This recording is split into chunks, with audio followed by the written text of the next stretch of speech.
Meu nome é Randy Schaefer. Nasci em Harrisburg, Pensilvânia, mas minha família se mudou para o sul da Flórida. Quando eu tinha 6 anos, cresci um pouco na praia de Boynton, área de Dory Beach, no final dos anos 50 e 60. Viver na Flórida era um sonho, quero dizer. Comecei a surfar e pratiquei quase todos os dias. E havia pouco congestionamento de trânsito. Então andamos de bicicleta por todo o lugar. Meu pai era o treinador do meu time de beisebol. Ele me ensinou a pescar, sabe? Ele adorava pescar no mar aberto. Eu ia trabalhar com ele aos sábados. Então meu pai e eu mantínhamos uma relação muito próxima. A família estava de férias em Nova Jersey e, bem, por volta das 3h30 da manhã, minha mãe acordou gritando: "Seu pai está morrendo. Ele está tendo um ataque cardíaco. Salve-o, salve-o. Faça alguma coisa logo. Peça ajuda." Eu tinha 15 anos na época. E lembro de correr pelos corredores do hotel batendo em portas, tentando conseguir ajuda. E então minha mãe saía e dizia: "Volta aqui, ele está morrendo. Tem que fazer algo." Então eu corria de volta e pegava o telefone dizendo: "Precisamos de uma ambulância eventualmente." A ambulância chegou com 2 policiais. E eu perguntei a eles, sabe: "Como está meu pai?" "Seu pai faleceu. Não há nada que pudéssemos fazer." Isso me afetou profundamente. E foi naquele momento que eu simplesmente disse: "Sabe, Deus me abandonou. Ele tirou meu pai, por que faria isso?" Crescendo religiosamente, não tive apoio. Sabe, Deus tornou-se uma figura distante em nossas vidas. Você sabe, falamos muito pouco sobre isso. Se é que houve algum. E simplesmente não tínhamos conexão. Concluí o ensino médio. Comecei a frequentar o Palm Beach Junior College. Meu pai, na área de segurança, era um policial auxiliar, com o departamento de sheriffs de Palm Beach County. Isso me interessou. E eu decidi que queria ser policial. Até que um dia, 2 amigos meus entraram e ele disse: "Hey, vamos à estação de recrutamento da Força Aérea. Depois da escola, quer ir comigo?" Então eu disse não. "Não vou ao recrutamento da Força Aérea. É loucura agora. Apenas venha, não precisa fazer nada. Apenas venha." Dito isso, 6 meses depois. Estive na Força Aérea cerca de 18 meses depois. Recebi uma atribuição para Half Bentwaters, na Inglaterra. E eu estava na polícia de segurança na época. E acabamos ficando na Inglaterra por 7 anos. De volta da Inglaterra, fomos para Washington. DC e eu começamos a segurança presidencial em Washington. DC durante os anos de Reagan. E isso foi interessante, mas eu tinha um amigo. Ele ia para a George Washington University verificar um novo programa que eles oferecem, chamado de ciência forense. E eu disse: "O que é ciência forense? Nunca ouvi falar." Eles estavam. Trata-se de investigar a morte e a investigação. Você sabe, crimes e afins. Um editor me prendeu enquanto eu estava na polícia de segurança. Então, em 1983, formei-me com mestrado em ciência forense. E me fascinei com a morte. E todos os aspectos disso. A Força Aérea oferece investigações especiais. Vieram me recrutar para ser um agente especial. Eles me enviaram para a Alemanha. Fui nomeado superintendente do destacamento local, mas eles também contavam com minha habilidade na perícia. E eles me mandavam para a morte quando havia uma. Homicídio, suicídio, assaltos agravados, morte infantil, abuso infantil, qualquer coisa que exigisse um perito criminal, para ajudar a investigar esses crimes diversos. Me aposentei da Força Aérea em julho de 1992. Fiz 20 anos e 30 dias. Até a Academia de Treinamento de Policiais de Ohio. Me contrataram como instrutor de treinamento.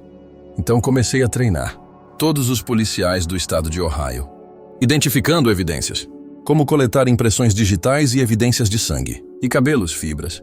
Eu ensinei tudo e depois o procurador-geral me nomeou como subdiretor da Academia de Polícia. Fiz isso por 10 anos, sendo uma nomeação política.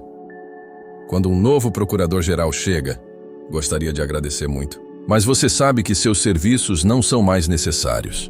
Me aposentei e nos mudamos para a Flórida. E então, no final de 2019, o mundo conheceu um terrível vírus.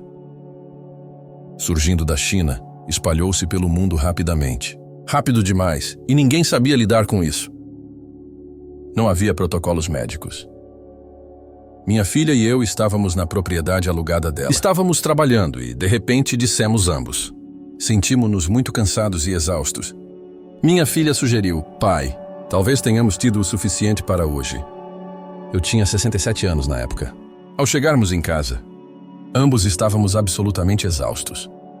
Estávamos tão cansados que entramos na casa, e minha esposa estava preparando o jantar. A casa está cheia do cheiro de molho de massa. E coisas estão sendo feitas, e nenhum de nós conseguia cheirar. Então percebemos, Deus, o quê? O que temos? Deve ser gripe ou algo assim. Nos próximos dias, comecei a ficar muito doente. Perdi o paladar e o olfato. Tendo uma febre baixa, desenvolvi uma tosse. Minha filha mais velha veio à casa ver como eu estava. E ela entrou e disse: pai, você não parece bem. E eu parei. Estou bem, só não me sinto bem. Estou bem, ela disse não. Acho que precisa ir ao pronto-socorro. Então ela me levou ao pronto-socorro. Lembro de entrar e naquele momento, minha filha estacionou o carro. E eles impediram que ela entrasse no hospital. Porque se lembrar, no início de 2020, tinham todas as restrições hospitalares. A família não podia entrar, então ela gritou para mim. Ela disse: pai, vou esperar no carro por você. Ela disse: eu te amo. Chame-me quando estiver pronto. Vou buscá-lo. Lembro de me virar e dizer: tudo bem, querida. Eu te amo, te vejo em breve. Essa foi a última pessoa da família que vi por 6 semanas. Me colocaram em um quarto de isolamento. E o médico me examinou. O teste deu positivo. Eu tive Covid em um dia. Meus rins falharam e eu precisei de diálise. Meu ventrículo esquerdo aumentou e começou a não bombear corretamente. Estava sangrando internamente. Meu fígado aumentou, todos os órgãos falharam gravemente. Estava respirando tão mal. Fizeram uma intubação de emergência em mim. Fiquei entubado por 31 dias e entubado. E minha filha? A enfermeira tornou-se a defensora da família no hospital. E para os médicos, e ela sabia que eu ia morrer. Eles lhe disseram logo de cara: ele não vai conseguir, ele vai morrer. Bem, eles mal sabiam que minha família... A determinação de sua decisão é justa, e tão teimoso quanto o pai. E minha filha Lisa? A enfermeira não ia perder o pai.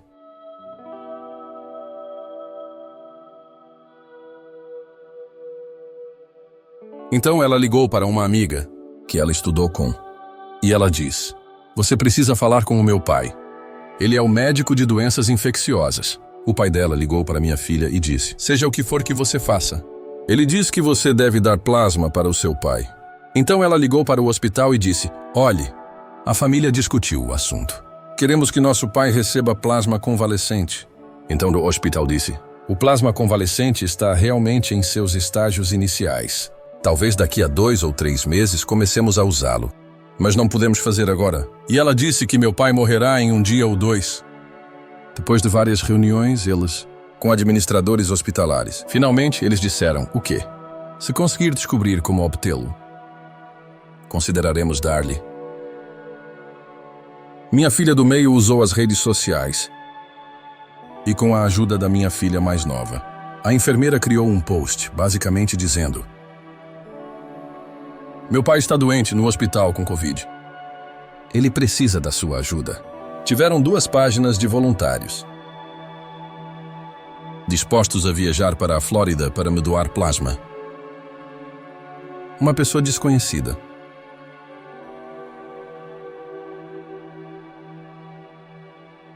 Milagrosamente, encontraram um jovem em Pensacola.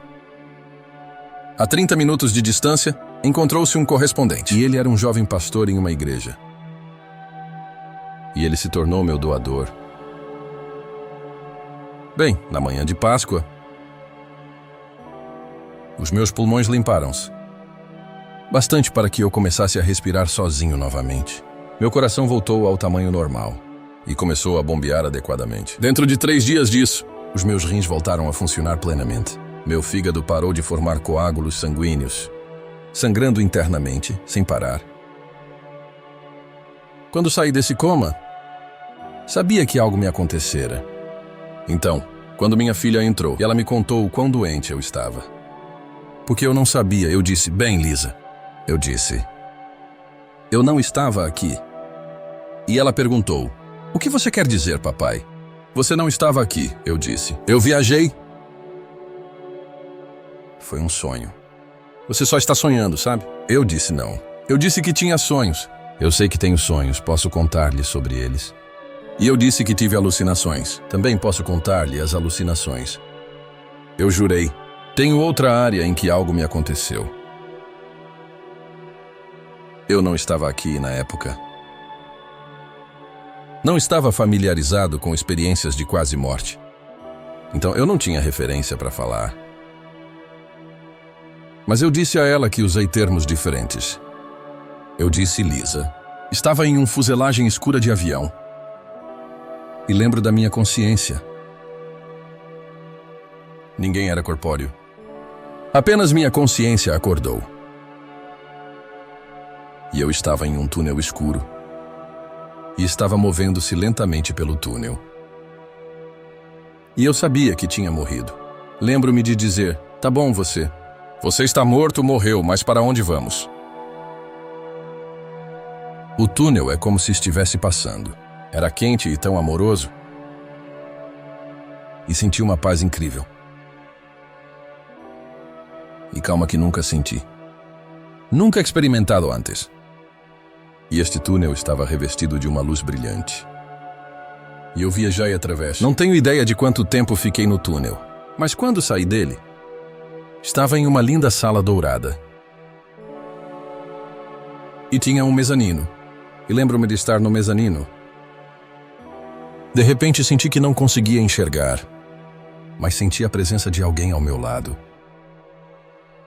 E eu estava parado ali, apenas absorvendo a beleza deste quarto. Muito alto com detalhes em relevo. Tetos curvados. Lindo dourado em todos os forros. Grandes e belos lustres pendurados no teto. E a luz brilhante entrando pelas janelas. Sentia-se o calor e o amor. E fiquei tão inspirado por este quarto. Quando este espírito se aproximou. E estava em forma humana. E ele parou a alguns pés de distância. E eu disse, que quarto lindo! Eu disse que o quarto é absolutamente deslumbrante. Ele disse sim, é uma das áreas mais populares. Eles são absolutamente belos. Ele diz, mas você tem que ir, você não pertence aqui. E ele apontou para essas grandes e massivas, belas portas de madeira de carvalho esculpidas. E abrimos essas portas. E lembro de sair e estar em um lugar lindo. Cidade dourada. Maravilhosamente belo. Grandes arranha-céus dourados com janelas opacas. Até onde a vista alcançava no céu. Passei pelas ruas da cidade e vi parques. E os parques eram absolutamente deslumbrantes. Um verde brilhante e lindas flores e árvores. Havia crianças brincando nos parques. E continuei me movendo pela cidade. De repente me senti perdido. Porque não sabia o caminho de volta. E eu me sentei em algo parecido com uma calçada. Eu estava sentado ali, e lembro-me de confusão e movimento à minha volta. Mas ninguém parava para ajudar. E eu gritava, ajuda-me! Estou perdido. Alguém me ajude, por favor. E senti frio, ansiedade e medo. Ao olhar para trás, ao olhar para o meu ombro direito, vi uma grande, belíssima escada subindo ao céu. Eu disse que se pudesse chegar àquela escada, talvez alguém me encontre. Então minha consciência se deslocou para a escada. De repente ouvi uma voz. Aí está Randy, e eu me virei para ver. E havia um homem com cabelo branco longo, com uma barba branca e uma bela túnica branca. E foi ele quem me agarrou dos degraus. E voltei ao meu mundo escuro e sedado. Mas minha consciência acordou e estava descendo um caminho de terra, sinalizado por belas flores e árvores, e havia um rio ao lado do caminho. E eu apenas caminhava. Admirava a beleza. E de repente surge um menino. E ele estava animado. Siga-me. Siga-me, siga-me. Ele gritava, então eu o segui. E ele me levou para um quarto lindo. E ele disse: espere aqui. E lembra-me da minha consciência, movendo-me para o rio que vi antes. Subindo o caminho, corri embaixo da sala onde eu estava. Eu via o rio serpenteando à distância. E eu estava sentado ali, apenas me falando a mim mesmo. Uma imagem tão calma, sabe? E tão pacífico. Quando o garotinho voltou e me disse: ele diz que você precisa ir embora. E eu disse que não queria ir embora. Eu disse que sinto muita paz e amor. E eu disse que sentia algo. Sinto-me em casa e ele diz: não. Desculpe, seu quarto ainda não está pronto. Você tem que ir embora, e com isso, retornei ao meu pequeno mundo escuro e sedado. Então, de repente, minha consciência despertou. E eu estava em um vácuo, sem nada ao redor. Sem árvores, sem edifícios. Nada. Mas havia orbes de luz passando. E senti novamente a presença do meu guia. E ele me indicou o que precisávamos. Tive que segui-lo. Tínhamos que entrar no vazio. Então começamos a nos mover, este vazio e a distância. Uma pequena luz acendeu. E começou a ficar mais brilhante à medida que nos aproximamos e ficamos mais claros, até que de repente vi minha sogra. E ela estava sentada ali, muito formalmente, muito reto e muito formal. E ela provavelmente tinha cerca de 25 anos. Talvez na casa dos 30, aparentemente. Eu sabia que era ela. E ela me olhou, depois desviou o olhar. E eu gritava para ela: Dolores. Sou eu, sou Randy. Randy, estou aqui. Estou aqui, Dolores. Mas não me reconheceu. E de repente meu guia espiritual disse que precisávamos seguir em frente. Então, quando começamos a mergulhar mais fundo no vazio, na distância ouvi a luz diminuindo lentamente. Até que simplesmente sumiu. E quando aquela luz se apagou, apareceu outra. E começou a ficar cada vez mais brilhante. À medida que avançávamos, vi meu pai. Minha mãe e minha irmã, elas estavam ali. E a luz deles começou a apagar lentamente. Fui para a distância à minha direita. Esta esfera de luz chamou minha atenção. E ele vinha em minha direção muito rápido. Muito rapidamente parou bem em frente a mim. E por um instante, materializou-se em um rosto humano. E ele me disse: diga a Madison no salão que o avô dela está bem.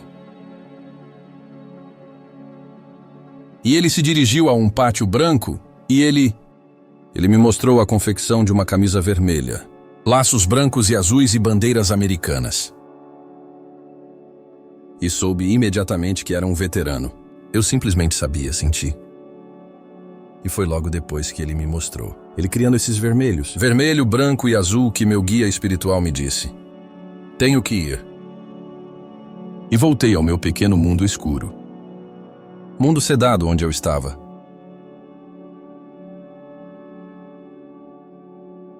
Então, quando saí do coma, estava contando essas histórias para minha filha. E finalmente fui liberado do hospital. Talvez uma semana e meia depois de estar em casa. E eu contei à minha família sobre o que vivi. E o pai da minha filha: quem é Madison? Eu disse que não sei. Não conheço a Madison. Não conheço ninguém chamado Madison. E ela pergunta: quem é o homem que te contou isso? Eu disse que não tenho ideia. Eu não sei quem era ele. Como você vai encontrar a Madison? Eu disse que não sei. Mas um veterano deu uma mensagem a outro veterano. E tenho a responsabilidade de encontrá-la. Então, estando no hospital por, 6 semanas, meu cabelo estava um pouco despenteado e eu queria cortar o cabelo. Por algum motivo. Estava vasculhando a gaveta da minha cômoda. Era uma dessas portas de lixo que você nunca entra. Você só joga coisas nele. Eu estava procurando algo. Encontrei um cartão de visitas de uma barbearia local. Então eu mostrei a ela. Minha esposa e eu dissemos oi. Eu disse, pode ligar para eles e ver o que estão fazendo, se estiverem abertos. E vendo como estão cortando o cabelo durante esse período de restrição. Alguns minutos depois, minha filha volta ao meu quarto. Ela começa a me interrogar. Onde peguei o cartão? Há quanto tempo eu o tinha? Onde achei o cartão? Onde peguei o cartão? Tantas perguntas. Eu disse, Lisa. Eu disse, o que você está falando? Apenas ligue e agende um horário. Ela está lá. Acho que encontramos sua Madison. E ela me entregou o cartão. E no cartão estava escrito Dia de Madison Logan. Disse para agendar um horário com Madison. Então ela me levou à barbearia. E essa garotinha chega e diz olá. Eu sou Madison, ela é. Acho que você é o meu próximo cliente. Sentamos na cadeira dela. E minha filha contou a ela o quão doente eu estava. E você? Ainda parecia bastante pálido e doente na época. Após alguns minutos, perguntei. Eu disse, Madison. Pensei em perguntar-lhe algumas questões pessoais. E ela disse, claro. E eu perguntei, ambos seus avós ainda estão vivos? E ela responde, não. Ela disse, o avô com quem eu era mais próximo faleceu. Apenas menos de um ano atrás, eu disse, eu perguntei se ele era veterano.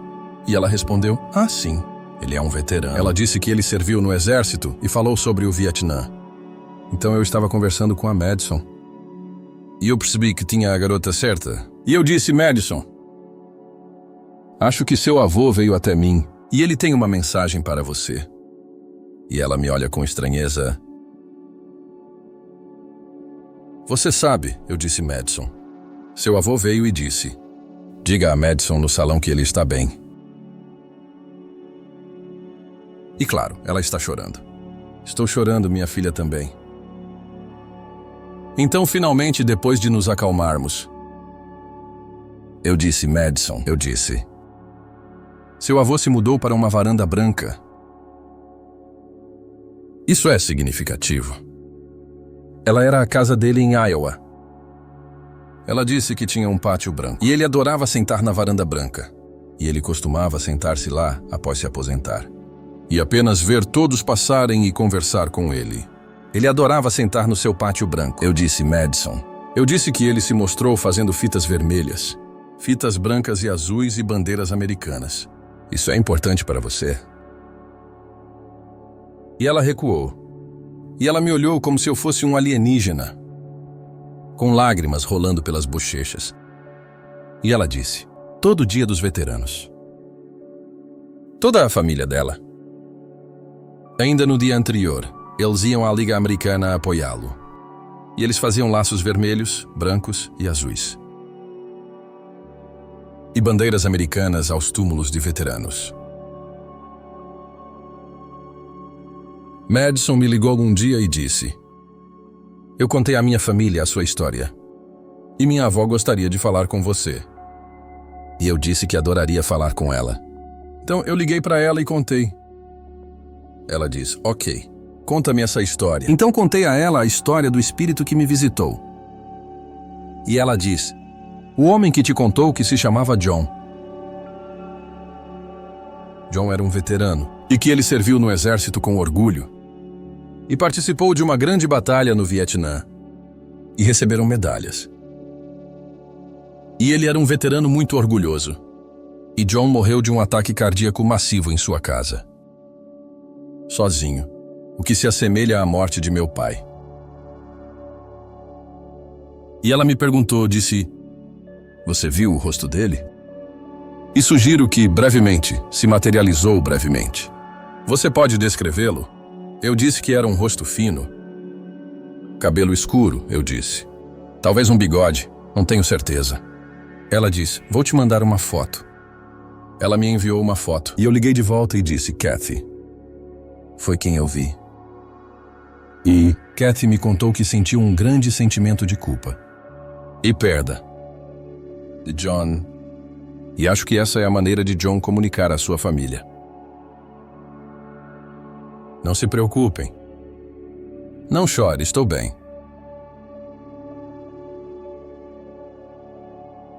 O Covid foi uma doença terrível, que tirou milhões de vidas. Covid salvou minha vida. Agora tenho tanta paz e calma na minha vida. E isso me transformou totalmente como pessoa. Como perito criminal. Eu tinha uma personalidade intensa. Muito tipo A, personalidade agressiva. Sabe? Você precisa disso como detetive de homicídios. Pessoas vão mentir para você. Eles vão te enganar. Eles vão esconder coisas. E você precisa encontrá-los. Mas conhecer você como pessoa, isso não era eu. Depois da minha experiência de quase morte, quero conhecer pessoas. Respeite as diferenças. Eu confio mais nas pessoas. Tenho um relacionamento mais profundo com minha esposa. E meus filhos agora. Agora família e Deus vêm em primeiro lugar, antes de tudo. Sabe, era trabalho. Trabalho de várias maneiras. Sabe, faltou com essa personalidade, pois... Sabe, recitais de dança, concertos de banda ou aniversários.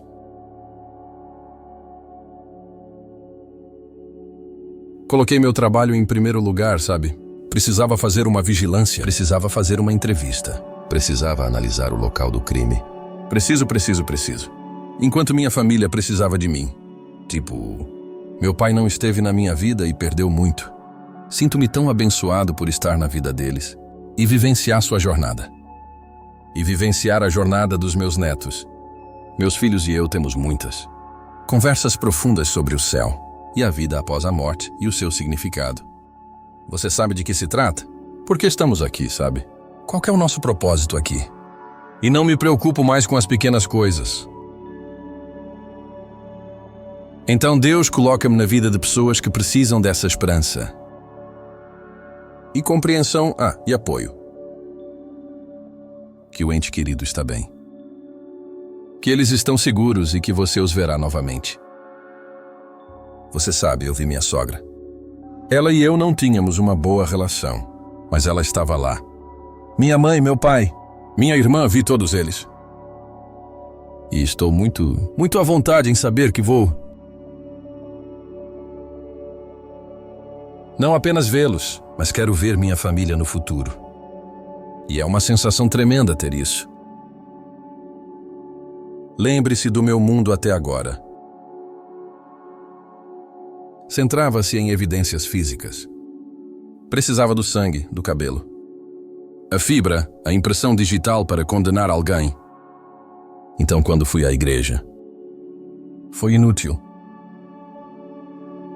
Porque nada do que disseram me deu as provas físicas que precisava para saber. A vida após a morte era real. Minha sensação na época era... Ao desligar o interruptor. É o fim, você se foi. Então, sim, acredito em Deus. Acredito na vida após a morte porque Deus me mostrou. E Ele sabia que eu precisava dessa evidência física para saber. E aqueles que perderam um ente querido e dizem, nossa, meu pai não está vivendo isso. Ou minha avó não está aqui. Veja isso, sim. Eles estão. Sim, eles estão. Eles estão vendo. Eles veem o que acontece, sabem? E eles passam o amor de volta para você. De forma muito sutil. Vejo isso todos os dias, um brilho no olhar de alguém. Aquele sorriso torto que me lembra do meu pai. Ou minha mãe ou alguém. Todos os dias fico admirado com o porquê de ser eu. O que fiz na vida para merecer essa bênção?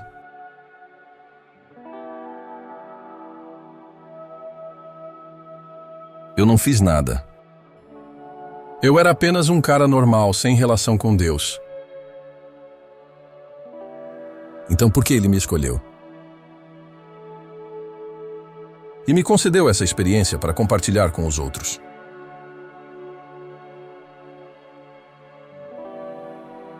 Não sei, mas por que não eu? Por que não? Ele mudou minha vida. E eu reflito sobre minhas histórias. Espero compartilhar, mudar e dar esperança a outros. E um sentimento de paz e alívio, que o ente querido está seguro. E eles estão bem, e você os verá novamente.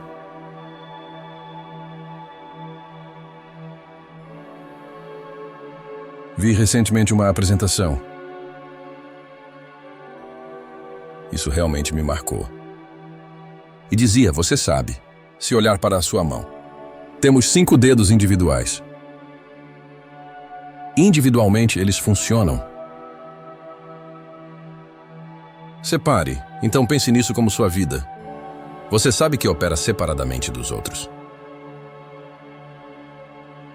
Veja o quão poderosos somos, quando todos podemos nos unir em paz e harmonia e amor. E vivamos assim. E acho que é isso que Deus quer que façamos. Ele quer que nos unamos e amemos uns aos outros. Não há motivo para brigar, lutar e guardar ressentimentos. Isso tudo é de criação humana. Isso internaliza tanto estresse e energia. Isso é realmente desnecessário. Porque estamos todos aqui para aprender. Aprenda a amar, aprenda a conviver e vivenciar essa jornada magnífica. Deus nos permitiu viver essa experiência. Acho que é isso que Deus quer que façamos. Deixe-nos viver em paz e em harmonia uns com os outros e unirmos como uma unidade. E quão poderosos somos quando respeitamos e amamos uns aos outros.